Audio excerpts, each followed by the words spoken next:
Do you think that this moment, and one might say it's obvious during a pandemic, but I think the industry's backing away from infectious disease would suggest that it's not.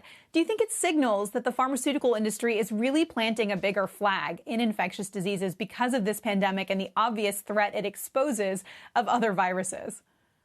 Thank you, Meg. I think there is somewhat of a resurgence of interest, although in GSK's part, I think they're one of the pharma companies that has maintained an interest in infectious diseases. They're obviously a very big vaccine company.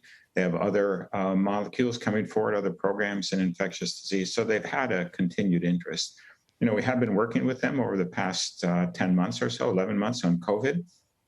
That collaboration has gone extremely well. I think over that period of time, I think GSK has come to appreciate and respect all that Vir can do. And it's mutual. We've certainly gotten an appreciation of their capabilities. We've worked incredibly well together.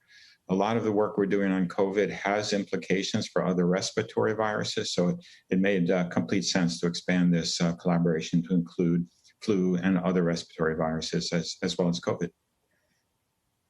Well, update us on that COVID antibody that you're working on. When do you expect to see data? I feel like we've been talking about this now for months. When will we know, what role that your antibody will play here in the pandemic?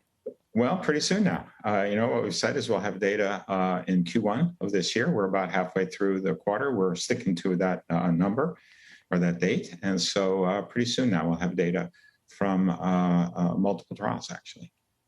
Certainly from Comet How do you look at the way... I'm sorry, go ahead. Well, so I'm wondering, the antibody drugs, have not been used to the extent that it had been hoped that they would, because it seems like they're very difficult to administer. And Eli Lilly has been working on ways to shorten the IV administration time for its antibody. Regeneron has a subcutaneous administration of one of its, a shot of one of its antibody approaches.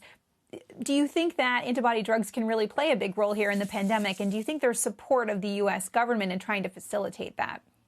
I do think they have a big role to play. They work, right? When given to patients early in the disease, newly diagnosed patients, they substantially reduce the number of patients who progress to need hospitalization and death and who die. The reason they haven't been used more widely, I think, is for two reasons. One is, Lilly's drugs and Regeneron's drugs were approved on an EUA based on a very limited set of data. And there still is some skepticism among infectious disease specialists around the country as to how well the antibodies work. I think that's misguided. I think it's very clear they do work, but that still is the perception. And so you have, on the one hand, perception they don't work well. On the other hand, they have to be administered intravenously, which means you have to tie up an infusion chair with an infectious COVID patient, and the combination of those two things has limited use. In the case of our antibody, the data we're going to have is from a robust phase 3 trial. This is not based on a handful of patients. There will be enough patients so that we get a definitive look at the extent to which our antibody is capable of reducing hospitalization. So I think we should overcome that aspect that's limited use. We have a low volume. We have a 500 milligram dose, which is a smaller dose than the other companies are using, which means it's in a smaller volume. It can be infused more quickly. We're also working on an IM, intramuscular formulation. That 500 milligram dose can be formulated to be given intramuscularly or sub-Q. So I think the combination of good data and a more convenient route of administration should really overcome the barriers that have limited the use of antibodies. And they do provide a substantial benefit to patients in the early stages of the disease.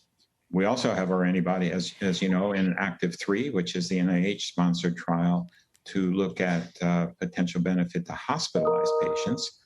And we will also get data pretty soon to tell us whether we pass through a futility and safety analysis after 150 patients are dosed.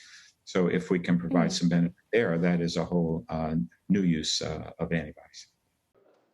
Shepard Smith here. Thanks for watching CNBC on YouTube.